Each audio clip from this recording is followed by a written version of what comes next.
மணக்க ருசிக்க அம்மா சமையல் மசாலா ஐட்டம்ஸ் ஊறுகாய் ஐட்டம்ஸ் நம்ம கிட்ட கிடைக்குது. நீங்க கீழே வந்து நம்பர் கொடுக்குறேன், நம்பர்ல கான்டாக்ட் பண்ணுங்க. Hey guys, welcome to அம்மா சமையல். நான் எங்க பேசுறேன்னா முன்னாடி தான் அம்மா சமையல் இருக்காங்க, அதுக்கப்புறம் நான் இங்க இருக்கேன். இன்னைக்கு நம்ம எங்க போறோம்னா லாவண்யாஸ் ஊருக்கு போறேன். இங்க நிறைய பேர் இருக்கும். ஒரு சில பேர் இந்த கார்ல இடம் பத்தலன்னு சொல்லிட்டு பைக்ல எல்லாம் வராங்க. ஒரு 3 பேர் அம்மா சமையல் மீனாட்சி வராங்க. அதுக்கப்புறம் கஸ்தூரியாவா, சரஸ்வதியாவா, நாகமாவா, கங்கா தாத்தா, ஹரிமாமா டிரைவரு, இப்போ ஒரு அத்தை உட்காந்துட்டு இருக்காங்க. சுமிதா அத்தை, ஏதோ ஒரு அத்தை, அது அவங்க பேர் எனக்கு வராது. சுமதி அத்தை. இவங்க பேர் தீபிகா. இவங்க தான் வந்து மாஸ்கா வருமா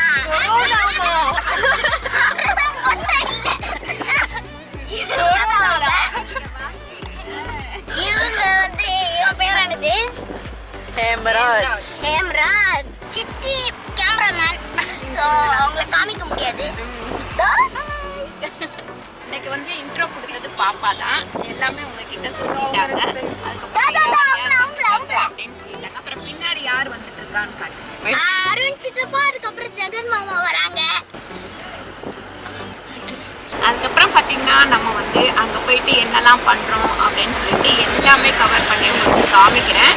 அதில் வந்து இந்த வண்டியில் ஒரு 10 பேர் போகிறோம். சின்ன சின்ன பஸ்ஸுங்கிறதுனால 10 பேர் போகிறோம். அதுக்கப்புறம் இன்னொரு காரில் வந்து வந்துட்டுருக்காங்க. அதுக்கப்புறம் பைக்லேயும் வந்து 2 ஆம்பளை பசங்க பைக்கில் வந்துட்டு இருக்காங்க. இனிமேல் நம்ம அங்கே போய் என்ன பண்ணுறோம் அப்படின்னு பார்க்கலாம். இந்த வீடியோ பார்த்திங்கன்னா நான் வந்து 5ஆம் மாதமே எடுத்துட்டேன். லாவண்யாவுக்கு பூ முடிக்கும் போது இது எல்லாமே நான் வந்து பாப்பா பிறந்தவுடனே போடலாம் அப்படின்னு சொல்லிட்டு நான் வெயிட் பண்ணிகிட்டே இருந்தேன். இப்போ பாப்பா வந்து பிறந்துட்டா, பொம்பளை பிள்ளை தான் பிறந்திருக்கு லாவண்யாவுக்கு. இப்போ வந்து நாங்கள் வந்து 5ஆம் மாதம் பூ முடிக்கும் போது, அதுக்கப்புறம் 9ஆம் மாதம் பூ முடிக்கும் போது எல்லா வீடியோவும் நான் எடுத்து வச்சுருக்கேன். இப்போ ஒன்று ஒன்றா நான் வந்து உங்களுக்கு போடுறேன். ஃபஸ்ட்டு லாவண்யா சொல்லும் போது செம்ம ஹாப்பியாக இருந்தது. பாப்பாவுக்கு அப்புறம் ஸ்ரீக்கு அப்புறம் அடுத்த குழந்தைன்னு பார்த்திங்கன்னா நம்ம வீட்டில் அவள் தான். இப்போ லாவண்யா வீட்டுக்கு வந்து நாங்கள் வந்துட்டோம். அவங்க ஊர் பார்த்திங்கன்னா அவஞ்சூர்பட்டு, அதாவது காஞ்சிபுரம் வழியில் இருக்குது. செய்யார் போகிற ரூட்டில் அவங்க வீடு. அதுக்கப்புறம் உள்ளே வந்தவுடனே அந்த அம்மா வந்து ட்ரெஸ் பண்ணிவிட்டு அப்படியே இருந்தாங்க. எல்லாருக்கும் ஹாய் சிலர். ஒரே சின்ன குழந்த மாதிரி தான் அவள். பயங்கரமாக வந்து இன்னும் வந்து கல்யாணம் ஆயிடுச்சு, நமக்கு ஒரு குழந்தை பிறக்கும் போது எதுவுமே ஒரு இது இல்லை. சின்ன பொண்ணு மாதிரி அப்படியே விளையாட்டுத்தனமாகவே இருக்கிறா. 5ஆம் மாதம் பார்த்திங்கன்னா அதாவது தாய் மாமா வீட்டில் பண்ணணுன்றதுக்காக 2 தம்பிங்க வீட்லேயும் சேர்ந்து பண்ணாங்க. ஒன்று நாத்தனார் பண்ணுவாங்க, இல்லைன்னா தாய் மாமா வீட்டில் பண்ணுவாங்க. இந்த மாதிரி பண்ணுவாங்க. இல்லை அக்கா தங்கச்சிங்க இருந்தால், நாத்தனார் இருந்தால் நாத்தனார் பண்ணுவாங்க. அங்கே போனதுமே எல்லாமே வந்து இந்த நலங்கு வைக்கிறவங்களுக்கெல்லாம் எல்லாமே ரெடி பண்ணிகிட்டே இருந்தோம். நலங்கு வைக்கும் போது கொடுக்கலாம் அப்படின்னு சொல்லிட்டு ஒரு 5 விதமான சாப்பாடு. அதுக்கப்புறம் பார்த்திங்கன்னா ஒரு 7 தட்டு, கிட்டத்தட்ட 7 தட்டில் 5 தட்டுலேருந்து 7 தட்டு நம்ம வந்து எடுத்துகிட்டு போனோம். ஏன்னா 7 தட்டு வைக்கக்கூடாது. ஒன்று 9 தட்டு வைக்கணும், இல்லைன்னா 5 தட்டு வைக்கணும், இல்லாட்டி 11 தட்டு வைக்கணும். அங்கே போனதுக்கப்புறம் தான் அங்கே வந்து சின்னதாக ஒரு இடம் தான் இருந்தது. 5ஆம் மாதம் தானே அப்படின்னு சொல்லிட்டு நாங்கள் அது எல்லாமே வந்து அங்கேயே பண்ணிட்டோம். நாங்கள் போயிட்டு ட்ரெஸ் பண்ணிவிட்டு எல்லாமே பண்ணோம். நாங்களே வந்து ஜடையெல்லாம் வச்சு பூவெல்லாம் வந்து மாட்டி விட்டுட்டோம். அவள் ரெடியாக புடவை மட்டும் கட்டிகிட்டு இருந்தா. இங்கேருந்து நாங்கள் பூ எல்லாமே கட்டி கொண்டு போயிட்டோம். ஜடை மட்டும் ரெடிமேடாக வாங்கிக்கிட்டோம்.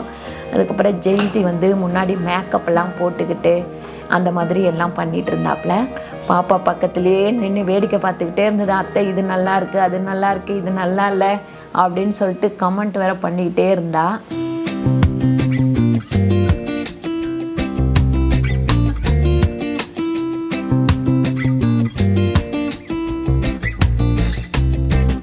எல்லாத்தையுமே நம்ம வந்து ரெடி பண்ணி அங்கே கொண்டு வந்து வெளியில் கொண்டு வந்து வைக்கிறதுக்காக ரெடி பண்ணிகிட்டே இருந்தோம். அப்புறம் லாவண்யா வீட்டுக்கார் மாப்பிள்ளையும் அவளையும் வர சொன்னாங்க. கொஞ்சமாக தான் இடம் இருந்தது, அதனால் சுற்றி வர முடியாதுன்னு சொல்லிட்டு அப்படியே வந்தாங்க. பாருங்கள், வாய் ஃபுல்லாக பல்லு தான் எப்போவுமே லாவண்யாவுக்கு. நீங்களே சொல்லுவீங்க லாவண்யா சிரிக்கிறது வந்து சூப்பராக இருக்குது அப்படின்னு சொல்லிட்டு. முதல்ல வந்து பிள்ளையார் பிடிச்சிட்டு தேங்காய் உடைப்பாங்க, அதை வந்து பண்ணிகிட்ருக்கிறாப்புல. வாழ்க்கையிலே நமக்கு இருக்கிற ஒரு பெரிய சந்தோஷம் என்ன அப்படின்னு பார்த்திங்கன்னா, பிள்ளைங்க பிறக்கும் போது கூட இருக்கிற சந்தோஷத்தை விட பிள்ளைங்க பிறக்கும் போது தான் அதிக சந்தோஷமாக இருக்கும். எங்களுக்கும் வந்து அப்படி தான் இருந்தது. இது எல்லாமே நம்ம ஒவ்வொருத்தரும் ஒவ்வொரு பழக்க வழக்கத்தோடு பண்ணுவோம். இப்போ நாங்கள் வந்து எங்களுக்கு என்ன பழக்கமோ அந்த மாதிரி பண்ணிகிட்ருக்குறோம். வாய் நிறைய சிரிப்பு. இது வந்து பார்த்திங்கன்னா என்னோடய பெரிய தம்பி ஒய்ஃபு, மாமா பொண்டாட்டி கூட நிற்கணுன்றதுக்காக அவங்க நிற்கிறாங்க.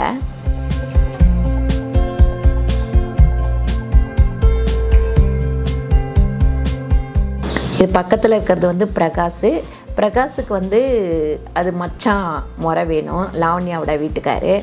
அதே மாதிரி வந்திருந்த ஒவ்வொரு சொந்தமும் ஒவ்வொருத்தராக வந்து நலங்கு வைக்க ஆரம்பிச்சிட்டாங்க.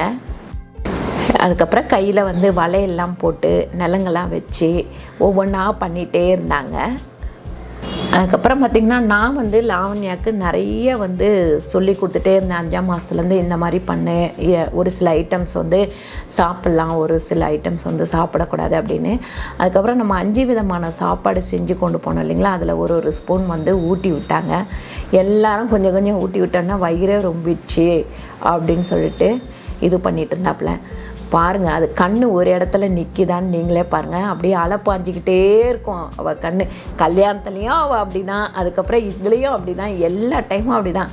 ஹாஸ்பிட்டலில் போய் உட்காந்துருந்த விஷயத்தை பற்றி நான் பாப்பா வீடியோ போடும்போது உங்களுக்கு சொல்கிறேன். அவள் வந்து அங்கே செம காமெடி பண்ணிட்டா. ஆனால் கொஞ்சம் கஷ்டமாக தான் இருந்தது, சமாளிக்க முடியல அவளால். அது எல்லாமே நான் பாப்பா வீடியோ போடும்போது நான் உங்களுக்கு சொல்கிறேன். அதுக்கப்புறம் நிறைய பேர் வந்து திருப்பி லாவண்யா வரை யார் அப்படின்னு நிறைய பேர் கேட்டிருக்கீங்க. லாவண்யாவோட வந்து என்னோடய தங்கச்சி பொண்ணு. லாவண்யாவோட அப்பா பார்த்திங்கன்னா ஃபஸ்ட்டு கோவிட் வந்தப்போ கோவிடில் வந்து இறந்துட்டார். அதனால் நாங்கள் முன்னே நின்று அவளுக்கு எல்லாமே பண்ணிகிட்ருக்குறோம். அதனால தான். அது இல்லாமல் லாவண்யா நம்ம வீட்டில் வந்து ஆல்ரெடி இருந்தா, ஒரு 3-4 வருஷம் நம்ம வீட்டில் இருந்தா. சின்ன குழந்தையிலே நம்ம வீட்டுக்கே வந்துடுவா, அடிக்கடிக்கு வந்துடுவா. அதனால் அவளுக்கு வந்து நாங்கள் ஓரளவுக்கு எப்பவுமே வந்து பண்ணிகிட்டே இருப்போம். இப்படி பண்ணணும் அப்படி பண்ணணும் அப்படின்னு சொல்லிட்டு. தங்கச்சி வீட்டுக்காரும் அவர் இருக்கும் போதும் சரி எப்பவுமே நம்மகிட்ட கேட்பார், இது பண்ணலாமா அது பண்ணலாமா அப்படின்னு சொல்லிட்டு. அதனால் எப்பவுமே நாங்கள் வந்து அவங்களுக்கு வந்து நல்லது கெட்டதில் இருப்போம். அந்த மாதிரி தான் இப்போ லாவண்யாக்கு எல்லாமே நான் எடுத்து பண்ணிகிட்ருக்குறோம். நாங்கள் ஒவ்வொருத்தரும் ஊட்டும் போது வேணான்னு சொல்லாமல் சாப்பிட்டுக்கிட்டே இருக்கிறத பாருங்கள். அதுக்கப்புறம் பார்த்திங்கன்னா நம்ம வாழ்க்கையில் ரொம்ப முக்கியமான ஒரு விஷயம் என்னன்னு பார்த்திங்கன்னா, நம்ம வந்து ஃபஸ்ட்டு ஒரு குழந்தை பெற்றுக்கிறோம் அப்படின்னும் போது அது எல்லா பெண்களுக்கும் வந்து மிகப்பெரிய விஷயமே. அதாவது ஒரு பொண்ணு வந்து முழுமை அடைகிறா அப்படின்னா அது வந்து இந்த ஒரு குழந்தை பெற்றுக்கும் போது தான் அந்த பெண் பிறந்ததுக்கான ஒரு அர்த்தமே இருக்கும் அப்படின்னு சொல்லிட்டு பெரியவங்க சொல்லுவாங்க. இந்த மாதிரி தருணங்கள் வந்து ரொம்ப ரொம்ப சந்தோஷமாக இருக்கும். அதுக்கப்புறம் தான் நம்ம யோசிப்போம், அந்த குழந்தை பிறக்கும் போது ரொம்ப சந்தோஷமாகவும் ஜாலியாகவும் இருக்கும். அதே மாதிரி தான் எங்களுக்கும் வந்து லாவண்யா ஒவ்வொரு ஸ்டெப்பும் வந்து ரொம்ப சந்தோஷமாக இருந்தது. அதுக்கப்புறம் நம்ம வந்து ஒவ்வொருத்தரும் வந்து ஒவ்வொரு மாதிரி பழக்கங்கள் வச்சு பண்ணுவோம். நம்ம வீட்டில் வந்து எப்பவுமே வந்து 5ஆம் மாதம், அதுக்கப்புறம் 7ஆம் மாதம், அதுக்கப்புறம் 9ஆம் மாதம் பூ முடிக்கிறது வழக்கம். அது தவிர நிறைய பேர் வந்து நம்ம வீட்டில் உள்ள ஃபுட்டு எடுத்துக்கிறதும் சரி, அதே மாதிரி இந்த கஷாயம் அந்த மாதிரிலாம் குடித்தோம் அப்படின்னா நல்ல ஒரு நார்மல் டெலிவரி ஆகும். நான் வந்து எது பண்ணாலுமே லாவண்யா அடிக்கடிக்கு கேட்பா, இது பண்ணலாமா பெரியமா, இது பண்ணலாமா பெரியமா அப்படின்னு சொல்லிட்டு நான் அவளுக்கு ஒவ்வொன்றுமே ஸ்டெப்பாக சொல்லி கொடுத்துக்கிட்டே இருந்த தொட்டு இன்றைக்கி நார்மல் டெலிவரி ஆயிடுச்சு. நாங்கள் கூட கொஞ்சம் யோசித்தோம், சரி எப்படி ஆகும்னு தெரியலையே அப்படின்னு சொல்லிட்டு. ஆனால் நிறைய பேர் நீங்கள் வந்து கமெண்ட்லலாம் சொல்லியிருந்தீங்க, லாவண்யாவுக்கு நார்மல் டெலிவரி தான் ஆகும் அப்படின்னு சொல்லிட்டு. அதே மாதிரி நார்மல் டெலிவரி ஆகி இன்றைக்கி அம்மாவும் பொண்ணும் சூப்பராக இருக்கிறாங்க. ரொம்ப சீக்கிரத்தில் நான் வந்து லாவண்யா பாப்பா வந்து உங்களுக்கு காமிக்கிறேன். அவள் எப்படி இருக்கிறான்னு. சூப்பராக லாவண்யா மாதிரியே இருக்கிறாள். லாவண்யா வந்து நல்லா சாப்பிட்டு டயர்டாயிட்டான்னு நினைக்கிறேன். இப்போ பாருங்க முகம் வந்து அவளுக்கு டல்லாகிடுச்சு. இது வந்து லாவண்யாவோட அன்னை, அதாவது பிரகாஷோட ஒய்ஃபு. எல்லா குழந்தைங்களுக்கும் வந்து இந்த மாதிரி பண்ணணுன்ற ஆசை வந்து வந்துடும். நம்ம வீட்டில் ஒரு ஃபங்க்ஷன் வச்சோம் அப்படின்னாக்கா